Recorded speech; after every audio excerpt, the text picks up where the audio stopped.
Reka nkwifurize ibihe byiza ndetse nkwe n'ikazanga kuri Gicumbi News Online, wowe uri kuri YouTube, wowe uri kuri Facebook, wowe uri kuri X, wowe kuri Instagram, wowe uri kuri Vidminta cyangwa se kuri Gicumbi News _rawa. Twizera ko umeze neza cyane. Nitwa Niyonizera Mustafa Emmanuel Nkwaye, ikazanga mu kigaya Gicumbi cy'amakuru.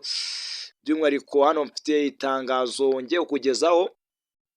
Itangazo rwose nkurara mu mujyi wa Kigali ku bijyanye na gahunda rero yo kwizihiza iyi minsi mikuru, by'umwihariko ku munsi mukuru wa Bonane. Niyo nkuru ngiye kukugezaho rwose, kugira ngo iri tangazo ube wabasha kurimenya.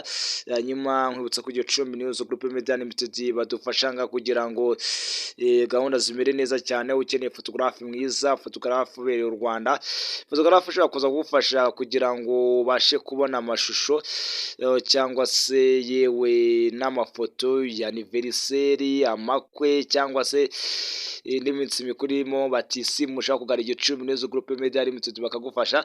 Nyuma ku bindi bisobanuro hamagara 0728 Bizimana Desire radufasha kugira ngo mubashe kutwumva gatanu kuri gatanu. Gicumbi News Online TV ndetse na Gicumbi News _rawa dukora mu karere ka Gicumbi mu mujyi wa Byumba. Gahunda kabisa zigenda zirushaho kugenda ziba uburyohe. Hanyuma reka turebe iby'iyi nkuru rero, ndetse iyi nkuru dufata twebwe nk'itangazo guturitsa urufaya rw'urumuri gutangira umwaka wa 2025. Niryo tangazo ngiye kugeza aha ngaha. Ubuyobozi bw'umujyi wa Kigali bumenyesha abantu bose rero ngo bwabateguriye umunsi rwose uzaba uryoshye, ndetse n'ibiro byo gusoza umwaka yewe no gutangira undi bizaba tariki 31 Ukuboza 2024. Ibi birori bizatwikizwamo urufaya rw'urumuri cyangwa se fireworks, ndetse akaba ari mu rwego rwo kwishimira ko nyine bazaba batanye umwaka mushya 2025. Ibi bikorwa bizaba guhera ku isaha 6 z'ijoro rero za tariki ya 1 Mutarama 2025, bikazabera mu bice ngiye kukubwira bikurikira ari mu mujyi wa Kigali. Hanyuma ahantu hambere wamenya bizabera nahitwa muri Canal Olympiade ya Kwirebero. Hanyuma kandi bizabera kuri Imbuga City Walk mu mujyi wa Kigali. Hanyuma kandi umujyi wa Kigali avuga muzaze rero dusozanye umwaka wa 2024 twinjira muri 2025 mu mahoro. Ahandi hazatwikirizwamo urufaya rw'urumuri rero ni mu bice byara mu mujyi wa Kigali n'ubundi nko muri Kigali Convention Center ndetse yewe na Kigali Serena Hotel. Akarako uko bimeze rero muri rusange. Hanyuma kandi ikindi wamenya no ku mwaka mushya 2025 abavandimwe babwira bati happy new year. Gahunda zikomeze kugenda ziba fresh. Iryo rero ni rimwe mu itangazo ryo kuvugwa rwose, ubwo nanjye ndari kuzana hanga kugira ngo urimenye.